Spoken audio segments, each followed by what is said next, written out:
Her father sold her to pay a fine, but the corrupt sheriff signed her release and gave her a job. The transaction. The late afternoon sun cast long shadows across the dusty main street of Dusty Creek, Texas. The wooden buildings seemed to sag under the weight of another scorching day, their paint peeling like old skin. Maybelle Henderson sat on the rickety porch of her father's ramshackle house, mending a torn dress with trembling fingers. At 19, she had already learned that hope was a luxury she couldn't afford. The sound of heavy boots on the wooden steps made her stomach clench. Her father, Jacob Henderson, stumbled up the porch, reeking of whiskey and desperation. His weathered face was flushed, his eyes avoiding hers as he fumbled with his hat. "Maybelle," he said, his voice hoarse, "pack your things. You're gonna be staying somewhere else for a while." She looked up from her sewing, her heart beginning to race. "What do you mean, Pa?" Jacob's hands shook as he wiped sweat from his brow. The afternoon heat was oppressive, but Maybelle knew his trembling had nothing to do with the temperature. "I got myself into some trouble, girl. Sheriff Caldwell,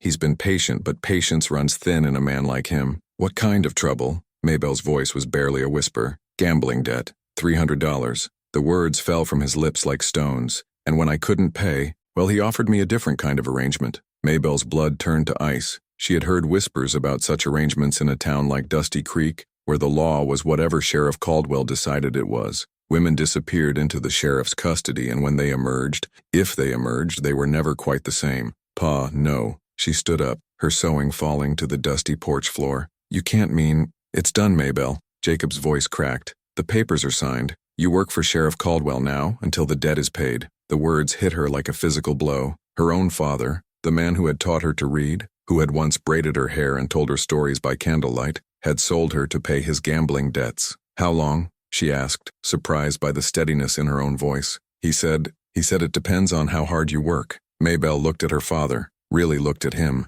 She saw the guilt etched in every line of his face, the way his shoulders sagged with shame, but she also saw something else. Relief. Relief that his burden was now hers to bear. "I'll get my things," she said quietly. As she walked into the house, Maybelle felt something inside her break. Not her spirit. That was tougher than most people gave her credit for, but her last connection to the life she had known. She packed her few belongings into a worn carpet bag, 2 dresses, her mother's Bible, and the silver locket that was all she had left of the woman who had died bringing her into this world. When she emerged, Sheriff Caldwell was waiting in the street, sitting tall on his black stallion. Even from a distance, his presence commanded attention. He was a man in his early 40s, with steel-gray hair and eyes that seemed to see everything. His reputation preceded him. Corrupt, ruthless, and utterly without mercy for those who crossed him. "Miss Henderson," he said, tipping his hat with mock courtesy. "I trust your father has explained our arrangement." Maybelle raised her chin, meeting his gaze directly. "He has." Something flickered in the sheriff's eyes. Surprise, perhaps, at her composure. Most people in Dusty Creek cowered when he spoke to them, but Maybelle had learned long ago that dignity was something no one could take from you unless you let them. "Then you'll come with me," he said. "Your new accommodations are waiting." As Maybelle climbed into the sheriff's wagon, she didn't look back at her father. She couldn't bear to see if he was watching her leave, or worse, if he wasn't. The ride to the sheriff's office was silent except for the creaking of the wagon wheels and the distant sound of a coyote calling to its pack. Maybelle studied the man beside her, trying to read his intentions. His hands were steady on the reins, his expression unreadable beneath the brim of his hat. "What exactly do you expect me to do?" she asked finally. Sheriff Caldwell glanced at her, his eyes unreadable. "That depends on what you're capable of, Miss Henderson." The ambiguity of his answer sent a chill down her spine, but she refused to let fear show on her face. Whatever came next, she would face it with her head held high. As they pulled up to the sheriff's office, Maybelle saw a small crowd gathered outside the saloon across the street. News traveled fast in a town like Dusty Creek, and she was certain they all knew about her father's debt and her new circumstances. She could feel their eyes on her, some pitying, others curious, and a few filled with the cruel satisfaction that came from watching someone else's misfortune. Sheriff Caldwell helped her down from the wagon, his grip firm, but not harsh. "Come inside, Miss Henderson. We have matters to discuss." The sheriff's office was larger than she had expected, with a main room containing a desk, several chairs, and a gun rack. A door at the back led to what she assumed were the jail cells. The walls were decorated with wanted posters and a large map of the county, marked with various notations in the sheriff's careful handwriting. "Sit," he said, gesturing to a chair across from his desk. Maybelle sat, her carpetbag clutched in her lap like a shield. Sheriff Caldwell moved to his desk and opened a drawer, pulling out a document. He studied it for a long moment, then looked up at her. Your father's debt is $300, he said. At the rate most people work off their debts, that would take approximately 2 years. 2 years. The words echoed in her mind like a death sentence. However, he continued, I'm prepared to offer you a different arrangement. Maybelle's heart pounded. What kind of arrangement? Sheriff Caldwell leaned back in his chair, his fingers steepled. I'm getting older, Miss Henderson. This job requires a lot of paperwork, correspondence with other counties, keeping records. I need someone who can read and write, someone who can be trusted with sensitive information. And you think I can be trusted? I think you're in a position where trust is your only option, he said bluntly. But I also think you're intelligent enough to understand the value of discretion. Maybelle stared at him, trying to process what he was saying. You're offering me a job? A real job? I'm offering you a chance to earn your freedom honorably with dignity and tact, he said. The work isn't easy and the hours are long, but you'll have a roof over your head, food on the table, and the respect that comes with honest work. And if I refuse? Sheriff Caldwell's expression didn't change. Then you'll work off your debt in other ways, ways that might not be so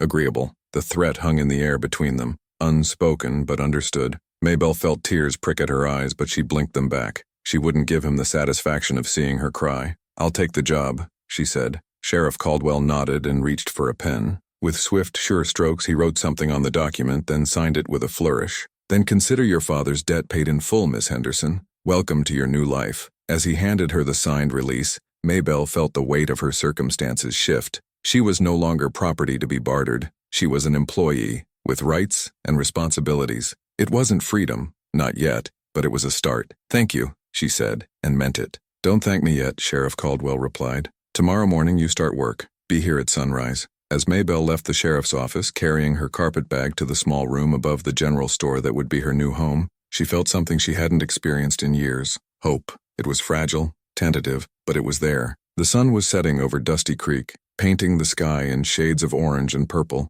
Tomorrow would bring new challenges, new uncertainties, but tonight, for the first time in her life, Maybelle Henderson was truly free. First day. The rooster's crow echoed through the dusty streets of Dusty Creek as Maybelle made her way to the sheriff's office. The morning air was crisp, carrying the scent of sage and the distant promise of another scorching day. She had barely slept, her mind racing with questions about what Sheriff Caldwell would expect of her. Her small room above the general store was sparse but clean. A bed, a washstand, and a small desk by the window. Mrs. Patterson, the store owner's wife, had been kind enough to provide her with a simple breakfast of biscuits and coffee, though Maybelle could see the questions burning in the older woman's eyes. Morning, Miss Henderson, Sheriff Caldwell said as she knocked on the office door. He was already dressed and alert, his silver badge catching the early sunlight. Punctual, I like that. Maybelle stepped inside, her dress freshly pressed and her hair neatly braided. Good morning, Sheriff. First things first, he said, moving to a large filing cabinet.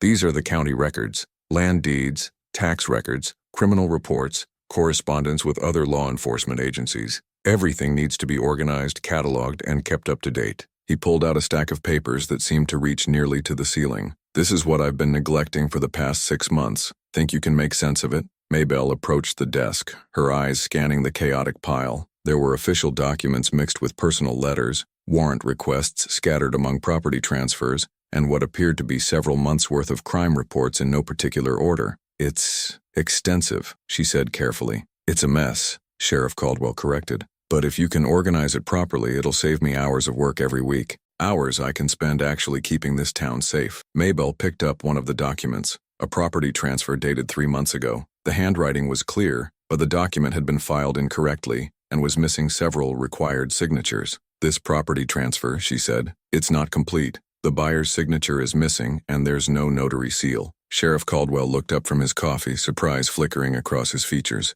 You can read legal documents? My mother taught me to read when I was young, Maybelle explained. After she died, I helped my father with his correspondence when he was sober enough to handle business. And you understand property law? Some. Enough to know when something's missing or filed incorrectly. Sheriff Caldwell set down his coffee and really looked at her for the first time. Miss Henderson, I think I may have underestimated you. As the morning progressed, Maybelle threw herself into the work with a determination that surprised even her. She created separate stacks for different types of documents, noting discrepancies and missing information on a sheet of paper. The work was meticulous, requiring attention to detail and a thorough understanding of legal procedures. Sheriff, she said around midday, I've found several problems with these land deeds. 3 of them are missing required signatures and 2 appear to have been backdated. Sheriff Caldwell looked up from cleaning his rifle. Backdated? The dates on the documents don't match the postmarks on the envelopes they came in. Someone altered them after they were originally filed. The sheriff's expression grew serious. Show me. Maybell spread the documents across his desk, pointing out the discrepancies. This deed claims to transfer ownership of the Miller property on March 15th, but the postmark on the envelope is from March 20th. And look at the ink. It's a different color for the date than for the rest of the document. Sheriff Caldwell studied the papers, his jaw tightening. The Miller property, that's the land that borders the new railroad line. Is that significant? Very. Railroad land is valuable, Miss Henderson. If someone's been manipulating property deeds to claim land they don't legally own. He trailed off, his expression darkening. What should we do? We? Miss Henderson, this is dangerous business. If someone's been forging documents, they won't take kindly to being exposed. Maybell straightened her shoulders. Sheriff, you gave me a job to do. I intend to do it properly, regardless of the risks. Something shifted in Sheriff Caldwell's expression. Respect, perhaps, or recognition of a kindred spirit. Very well, but we proceed carefully. Can you prepare a detailed report of all the discrepancies you've found? I can have it ready by tomorrow morning. Good. And Miss Henderson, this conversation stays between us for now. As the afternoon wore on, Maybell continued her work, but her mind kept returning to the forged documents. She had always prided herself on her honesty, and the thought of corruption in official records made her stomach turn. But she was also acutely aware that her position was precarious. If she pushed too hard, too fast, she could find herself in real danger. Around 4 o'clock, the office door opened and a man entered whom Maybell didn't recognize. He was well-dressed with a gold watch chain and expensive boots, but there was something in his manner that set her on edge. Sheriff Caldwell, the man said, his voice smooth but with an undertone of steel. I trust you're well. Mr. Hawthorne, Sheriff Caldwell replied, his tone neutral. What brings you by? Just checking on some property transfers. I heard you might have some questions about the Miller deed. Maybell felt the sheriff's eyes on her, a silent warning to remain quiet. She continued organizing papers, but her ears were tuned to every word. No questions, Sheriff Caldwell said. Just routine filing. Good. Wouldn't want there to be any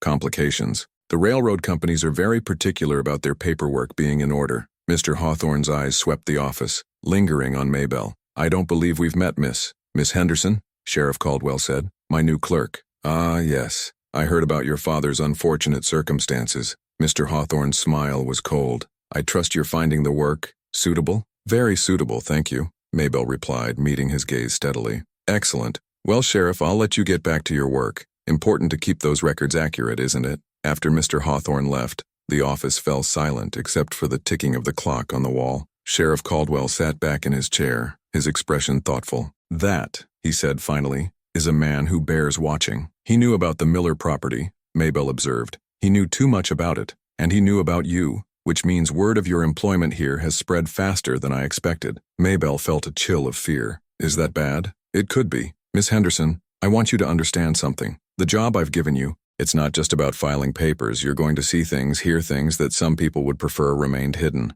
Are you prepared for that? Maybell thought of her father, of the shame and desperation that had led to her current situation. She thought of the years of watching him drink away their future, of the nights she had gone to bed hungry because he had gambled away their grocery money. Sheriff, she said, I've been preparing for this my whole life. I just didn't know it until now. As the sun began to set over Dusty Creek, Maybell finished organizing the last of the day's documents. She had uncovered 3 more questionable property transfers and what appeared to be a pattern of missing tax records for several prominent businesses in town. This is good work, Sheriff Caldwell said, reviewing her notes. Better than I expected. Thank you, Sheriff. Thomas, he said unexpectedly. When we're alone, you can call me Thomas. I think we're going to be working together for a long time, Miss Henderson. Maybell, she replied, and I hope you're right. As she walked back to her room above the general store, Maybell felt a sense of purpose she had never experienced before. The work was challenging, even dangerous, but it was honest work. More importantly, it was work that mattered.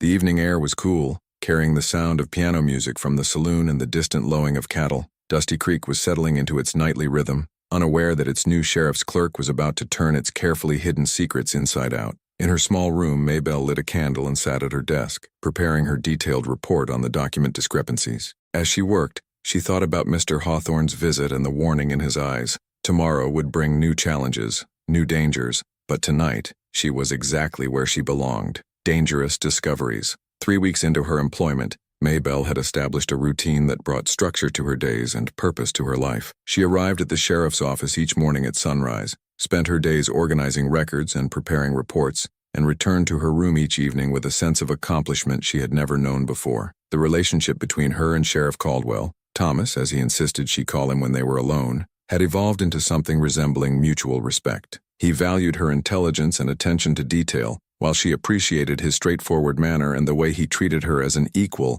rather than a commodity. But the peace of routine was shattered on a Tuesday morning when Maybelle discovered something that made her blood run cold. She was working on a batch of correspondence from the territorial government when she noticed something odd about the letterhead on one of the documents. The seal looked slightly off, and the paper quality was different from the other official correspondence. "Thomas," she called from her desk, "could you look at this?" He approached, coffee cup in hand. "What is it?" "This letter from the territorial tax office. Something's not right about it." Thomas examined the document, his brow furrowing. "What do you see?" "The seal is wrong. Look at the eagle. The wings are positioned differently than on the other official letters, and the paper is too thick. Government correspondence usually comes on thinner stock." Thomas set down his coffee and pulled out a magnifying glass. After several minutes of careful examination, he looked up at her with a grim expression. "This is a forgery," he said. "A very good one, but a forgery nonetheless." "What does it say?" "It's authorizing the transfer of mineral rights on several properties outside of town, properties that happen to sit on top of what geologists suspect might be a significant silver deposit." Maybelle felt her heart race. "The same properties that have been involved in the questionable land transfers?" "The very same." Thomas moved to his desk and pulled out a map of the county. "Look at this. If someone has been systematically acquiring these properties through forged documents, they would control the entire mineral rights to this area." He pointed to a cluster of properties marked in red ink. "That's potentially millions of dollars in silver, Miss Henderson. More than enough to kill for." The words hung in the air like a death sentence. Mabel had known the work was dangerous, but she was beginning to understand just how dangerous. "What do we do?" she asked. "We need proof, real proof, and we need to be very careful about how we gather it." Over the next few days, Maybelle and Thomas worked together to piece together the conspiracy. They discovered a web of forged documents, illegal property transfers, and fraudulent mineral rights claims that stretched back over 2 years. The scheme was sophisticated, involving multiple shell companies and fake government officials. At the center of it all was Mr. Hawthorne, who appeared to be the mastermind behind the entire operation. "He's been planning this for years," Thomas said as they reviewed their findings. "Probably since the railroad announced its route through this area. But why hasn't anyone noticed before now?" "Because he's been careful. He targeted properties owned by people who couldn't fight back. Widows, poor farmers, people with drinking problems like your father. People who wouldn't have the resources to challenge the paperwork." Maybelle felt a stab of pain at the mention of her father. She had seen him only once since moving to her room above the general store, passing him on the street outside the saloon. He had looked away, unable to meet her eyes. "We need to contact the territorial authorities," she said. "We will. But first we need to make sure our evidence is ironclad. Hawthorne has connections in the territorial government. If we move too quickly, the evidence could disappear." Their opportunity came the following week when Hawthorne requested a meeting with Thomas. He arrived at the sheriff's office in the late afternoon, accompanied by 2 men Maybelle didn't recognize. "Sheriff Caldwell," Hawthorne said, his voice carrying its usual smooth confidence. "I trust you've been keeping busy." "Busy enough," Thomas replied. "What can I do for you, Mr. Hawthorne?" "I've been hearing rumors about some irregularities in the county records. Thought perhaps you might have some concerns you'd like to discuss." Maybelle continued working at her desk, but every nerve in her body was alert. She could feel the tension in the room like a physical presence. "No concerns," Thomas said. "Just routine maintenance of the files." "Excellent. Of course, if you were to discover any irregularities, I hope you'd bring them to my attention before involving any outside authorities. These things can often be resolved more efficiently through local channels." The threat was subtle but unmistakable. Hawthorne was offering Thomas a choice: accept a bribe to stay quiet, or face the consequences of opposition. "I'll keep that in mind," Thomas said neutrally. "I'm sure you will." "Oh, and Miss Henderson," Hawthorne said, turning to address her directly. "I trust you're finding your new position fulfilling." "Very fulfilling, thank you," Maybelle replied, not looking up from her work. "Wonderful. It would be terrible if anything were to interrupt your employment here." After the men left, Thomas closed the office door and turned to Maybelle. "We're running out of time," he said. "They know we're onto them. What do they think we'll do? They think we'll back down. Most people in my position would take the money and look the other way. But you won't." Thomas smiled grimly. "Miss Henderson, I've been a lot of things in my life, but I've never been a coward, and I've never sold out innocent people for money. That evening, as Maybelle walked back to her room, she noticed she was being followed. Two men stayed about 50 feet behind her, making no effort to hide their presence. The message was clear. They were watching her. She quickened her pace, her heart pounding. The familiar streets of Dusty Creek suddenly felt menacing, full of shadows and hidden dangers. When she reached the general store, she was relieved to see Mrs. Patterson sweeping the front porch. "Evening, dear," the older woman said. "You look like you've seen a ghost." "Just tired," Maybelle replied. "It's been a long day." But as she climbed the stairs to her room, Maybelle knew that her life had changed again. The fragile security she had built over the past few weeks was crumbling. The men who had threatened Thomas wouldn't hesitate to use her as leverage against him. She sat at her small desk and wrote a letter to her aunt in San Antonio, a woman she hadn't seen in years, but who had always been kind to her. If things went badly, she would need somewhere to go. But even as she sealed the letter, Maybelle knew she wouldn't run. She had spent too many years watching her father run from his problems, and she had seen where that led. Whatever happened next, she would face it with dignity. The next morning, she arrived at the sheriff's office to find Thomas already there, loading his rifle. "Going somewhere?" she asked. "We're going to pay a visit to the Miller property," he said. "I want to see what Mr. Hawthorne has been so eager to protect." "Is that wise?" "Probably not, but it's necessary." Maybelle thought for a moment, then moved to her desk and pulled out the detailed report she had been preparing. "If we're going to do this, we should do it right. I'm coming with you." Thomas looked up from his rifle. "Miss Henderson, this could be dangerous." "Thomas," she said, using his first name deliberately, "I've been in danger since the day my father sold me to pay his debts. At least now I'm in danger for something that matters." As they prepared to leave the office, Maybelle felt a strange sense of calm. She was about to face the greatest test of her life, but she was no longer facing it alone. She had found something she had never expected to find in Dusty Creek, a purpose worth fighting for,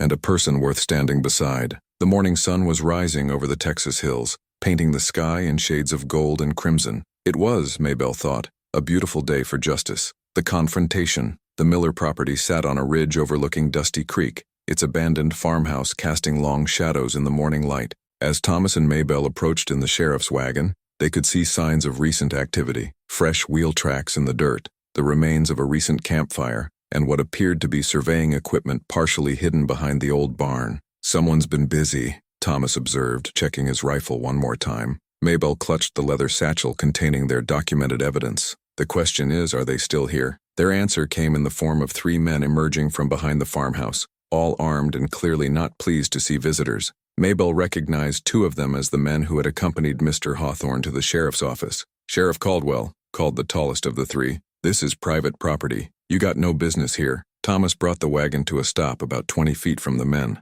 "Actually, according to the county records, this property belongs to the Miller estate, and since old Mrs. Miller died without heirs, it reverts to county ownership." "You might want to check your records again, Sheriff," the man replied. "Mr. Hawthorne has the proper deeds." "I'll bet he does," Thomas said quietly to Maybelle. Then louder, "Where is Mr. Hawthorne? I'd like to discuss those deeds with him." "He's not here." "Then I guess we'll just have a look around while we wait for him." The men shifted nervously, hands moving closer to their weapons. Maybelle felt her heart racing, but she forced herself to remain calm. She had seen enough violence in her life to know that fear could be as dangerous as any weapon. "I don't think that's such a good idea," the tall man said. "And I don't think you're in a position to stop me," Thomas replied, his voice carrying the authority of 20 years in law enforcement. The standoff stretched taut as a bowstring. Mabel could hear the distant sound of horses approaching, and she prayed it was help rather than more of Hawthorne's men. The sound of hoofbeats grew louder, and suddenly Mr. Hawthorne himself appeared, riding hard toward the property. He was accompanied by two more armed men,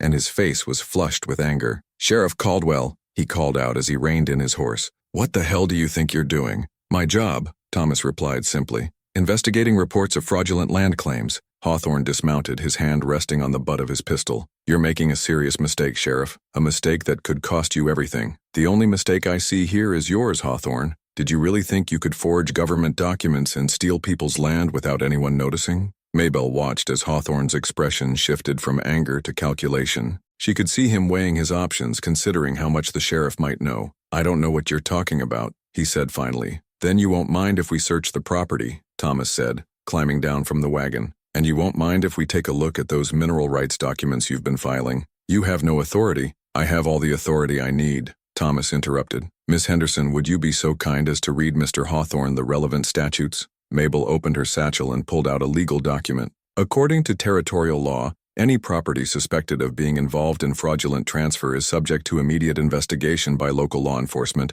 she read in a clear, steady voice. Failure to cooperate with such investigation is a felony punishable by up to 10 years in territorial prison. The men around Hawthorne shifted uncomfortably. They had signed on to intimidate a small-town sheriff, not to face federal charges. "You're bluffing," Hawthorne said, but uncertainty crept into his voice. Thomas smiled grimly. "Miss Henderson, please show Mr. Hawthorne the forged territorial tax letter." Mabel pulled out the document they had discovered, along with a genuine letter for comparison. "The forgery is quite good," she said, "but there are several tells. The paper quality, the seal placement, the ink composition. A federal prosecutor would have no trouble proving this document is fraudulent." Hawthorne's face went pale. "Where did you get that?" "From your own files, Mr. Hawthorne. You made the mistake of submitting it to the county clerk as part of your mineral rights claim." "That's impossible. I never—" He stopped, realizing he was admitting to knowledge of the forgery. "Never what, Mr. Hawthorne?" Thomas asked. "Never forged a government document? Never stole property from widows and poor farmers?